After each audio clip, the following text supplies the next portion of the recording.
Okay, so in this problem, we're going to calculate the force of a rocket engine.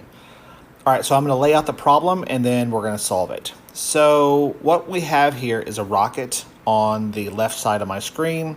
The rocket has a mass of 400 kilograms. And what's going to happen is the rocket's going to take off. The engine is going to light. And from 0 meters up to 100 meters, the rocket engine is going to be on. After 100 meters, the rocket engine is going to turn off. And the rocket's going to continue. What we want to happen is we want the rocket to continue moving up until it hits 400 meters. And yeah, this should be M, 400 meters. And then come down, okay? So we want the rocket to go up to 400 meters, but we're going to shut the engine off once it gets up to 100 meters. Now the question is how strong, or what should the force of the engine be in newtons? Like, should it be 100 newtons, 1,000 newtons, 1,000,000 newtons? Like, so what is the force of the engine to satisfy these requirements? Now, when you're going from 0 to 100 meters, there are two forces that are acting on the rocket. One, the rocket engine is going to be pushing the rocket up, but then you're also going to have gravity, which is pulling it down, okay? So those are the two forces on the rocket as it's going from 0 to 100. Now, from 100 to 400, there's only one force on the rocket, and that's gravity. So gravity is pulling it down. Okay, so we just need to be cognizant ahead of time of what are the forces that we're dealing with.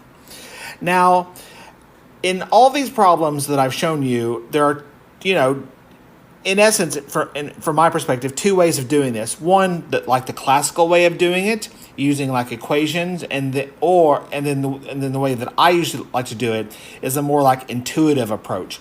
So I'm just going to show you like the first way, the more equation-based way of solving this problem. And so you can see here on the text that I had that I just shown, this is a typical way you would see this done in a physics textbook, right? Where they have the equations and you're solving them and you're rearranging them, and that's fine. Like I said, this is a typical way of solving this problem. And it's great. The thing is if you want to do this, you're going to have to remember all these equations. And so what I'm going to show you now is how to solve this problem without looking at any of these equations, okay? And we'll get the same, so that you can see the answer here is 1.57 times 10 to the fourth newtons. We're actually gonna derive our same answer, but without using any of these equations. And like I said, I find this approach more approachable, and it just makes more sense to me. Okay. So what I like to do, and if you've seen my previous problems on this, is what I like to do is draw graphs, draw some graphs. All right, so what we're going to do is I'm going to draw this out. I'm going to scroll up a little bit. I'm going to draw a velocity in y, and I want also a position r in y as well too. So I'm going to draw like this, maybe a little bit more. And down here, and I'm going to draw this actually a little bit longer, okay? And you'll see why in a second. Okay, so we have the velocity in y versus time. This is time. And then the position in y versus time as well, too. Okay, so the velocity in y. What is when the rocket first starts off, what's his initial velocity? Nothing. He's just sitting on the ground. So at time 0, t0, his velocity is nothing. Then what's going to happen is there is going to be a constant acceleration. So the force that the rocket is of the rocket is not going to be a variable force. It's going to be a constant force.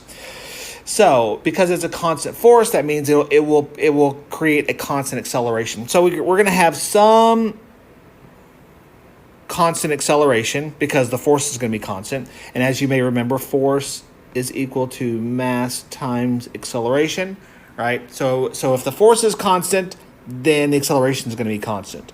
Okay, great. And so then so this right here, let's just keep this up on the screen. I'm going to erase this just to make it a little bit look better. So this is t0, time 0.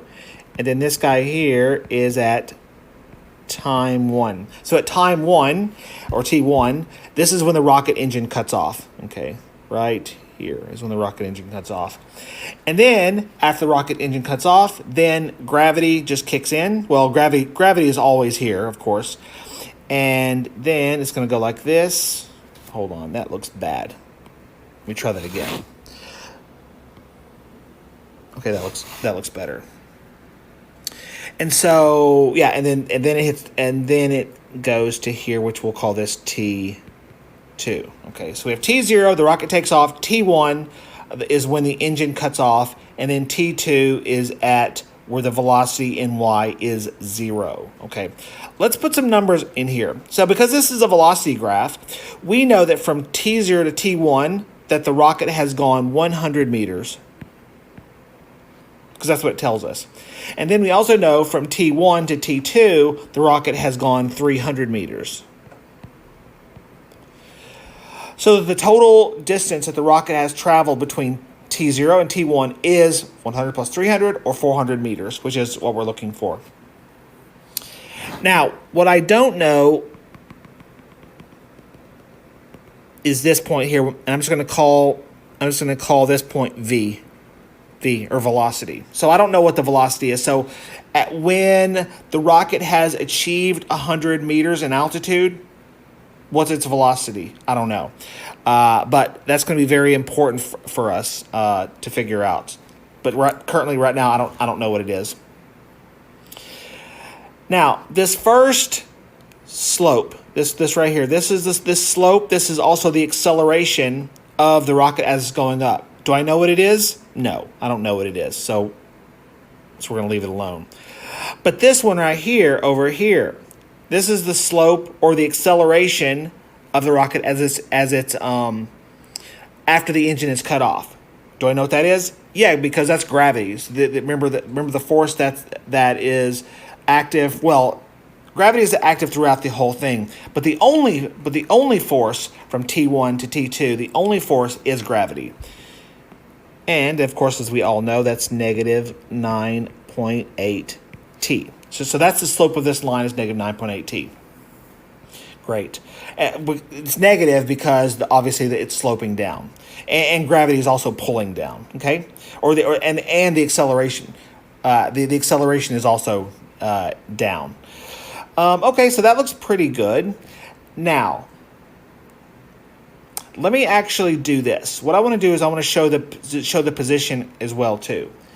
So the position, let's do this is T0, and then we'll say this is T1, and then we'll do just to make sure this all lines up. This is T2. Okay, so you may think T2 is when the rocket hits the ground or something because it hit the x-axis up here on the V. No, that's actually when the velocity is 0. So the velocity is positive, really positive, and then it gets a little less positive, less positive, less positive, less positive, and then the velocity becomes 0. So after that, the velocity is going to become negative. So what I want to do is, to make this more obvious, is show the actual position of the rocket. So what's going to happen is the rocket's going to go up till he hits 100 meters. Then he's going to go up till he hits 400 meters, and then start going back down. Okay. So at T2, this point here is actually its highest point. This is actually the highest point. So what's going to happen from T0 to T1 is it's going to look like this, like that. And then from T1 to T2, it's going to look like this. And then it's going to come back down, like this. Okay, so there's T2. And then T3 is when it hits the ground. So T0 is it's on the ground. T1 is when the rocket is at 300 meters. T2, the rocket is now at 400 meters, and is at its highest point. And then it starts to go back down, and then it hits T3. Great. So now that we have these graphs, what I'd like to do is try to figure out what their functions are. So let's do the top one again. So this one here, let's make that black. This one here is negative 9.8 t. That's its slope. But what's the y-intercept?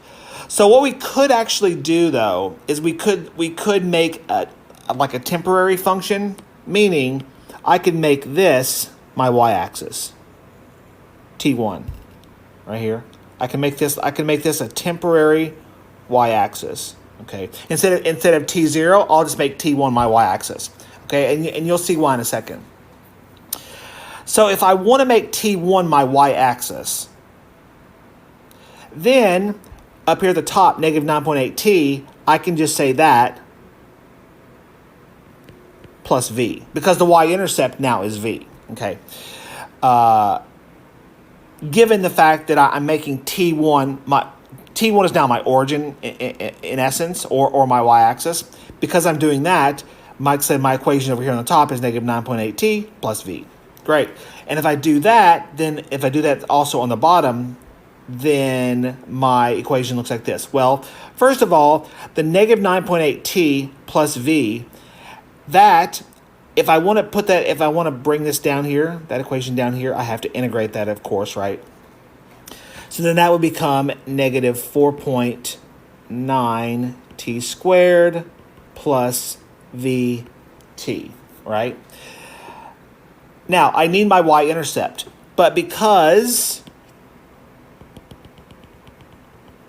this here is now my y-intercept, maybe you can call it my temporary y-intercept.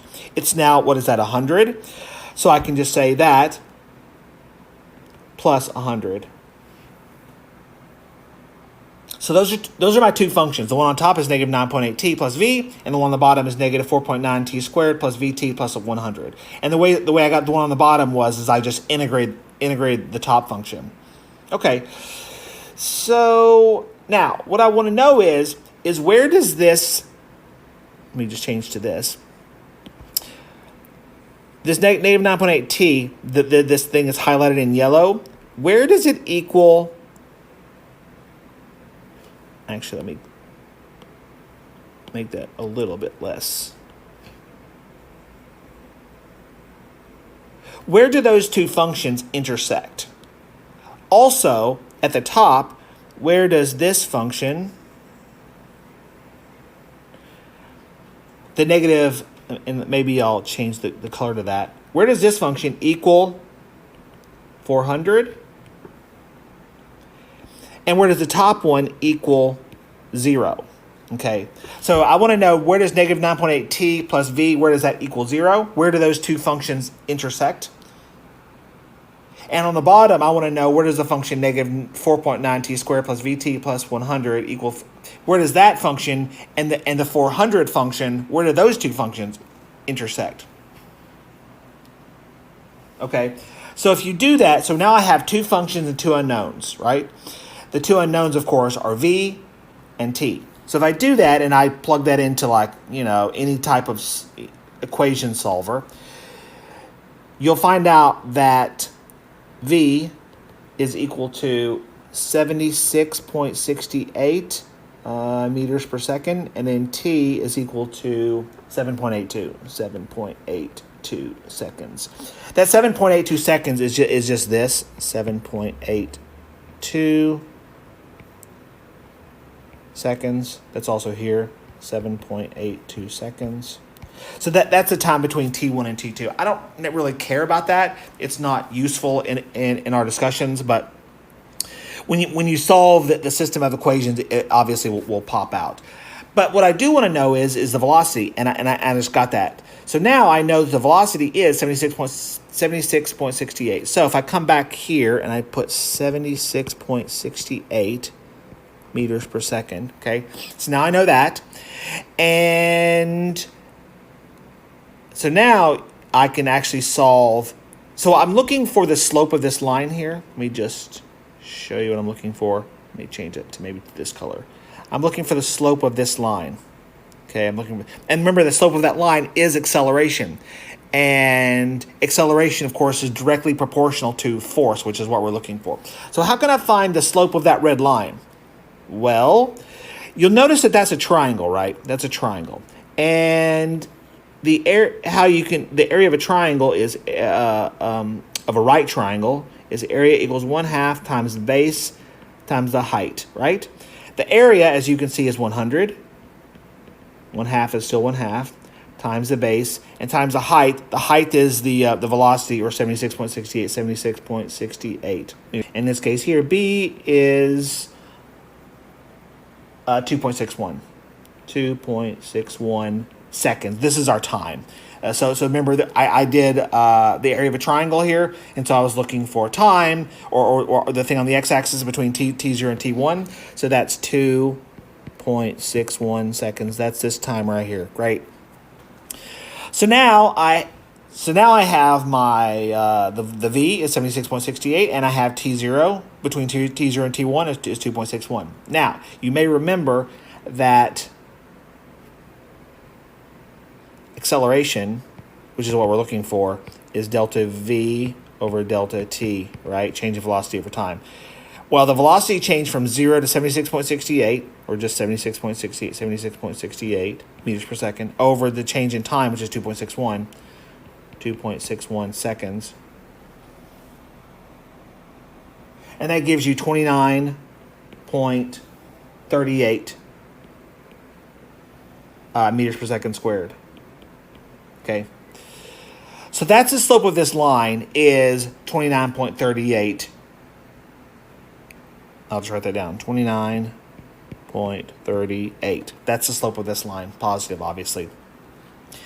Now, here's the thing, though, is we forgot about gravity. Okay, we forgot about gravity. So gravity is going to be pulling down at 9.8 meters per second squared. So we also have to push up. In order to counter gravity, we have to push up what it's pulling down. So because gravity is pulling down at 9.8, I have to add on an additional 9.8 meters per second squared. Okay, that's because gravity is pushing up, so I need to pull down. Gravity is pulling down, so I need to push up. So I need to basically negate gravity. In order to negate gravity, I have to zero it out. So if it's pulling down, I got to push up. Great. So if you add an additional 9.8 onto your 29, you get 39.18 meters per second squared. Great. So that's the total acceleration that my rocket needs to provide. It needs to provide that because gravity is going to be pulling down at 9.8, right? So if I know the total acceleration that my rocket engine should be providing, remember Newton's equation, force is equal to mass times acceleration. Up above, I already gave you my mass, which was 400 kilograms, times the total acceleration that my rocket engine needs to provide. In this case here, 39.18 meters per second squared. If you multiply those two values, you'll get 15,671 newtons, which is also equal to 1.5 times 10 to the fourth newtons. 1.5 times 10 to the 4. And if you look up here, 1.5 times 10 to the 4. If you click on here and you do this, you can see 1.5 times 10 to the 4th, which is exactly what we got. So, once again, you could have just remembered these equations and remembered how to organize them and manipulate them, et cetera, which is great. I have nothing against that. It's just like you're going to have to remember all those things. And instead, for me, it's just easier just to draw out a graph. Like, oh, here, I know what the velocity is going to look like over time. And then I can figure out using calculus using integration, what the position is, okay? And then I can put those two together, solve a system of equations, get those out, and then I can do some basic, geometry like the area of a triangle, an area of a right triangle, and then just sort of solve everything using like common sense. Okay, so some of you may just like the first approach better. I like the second approach because for me it's like more intuitive to solve it this way. But anyway, either way, you get the right answer. So that's it.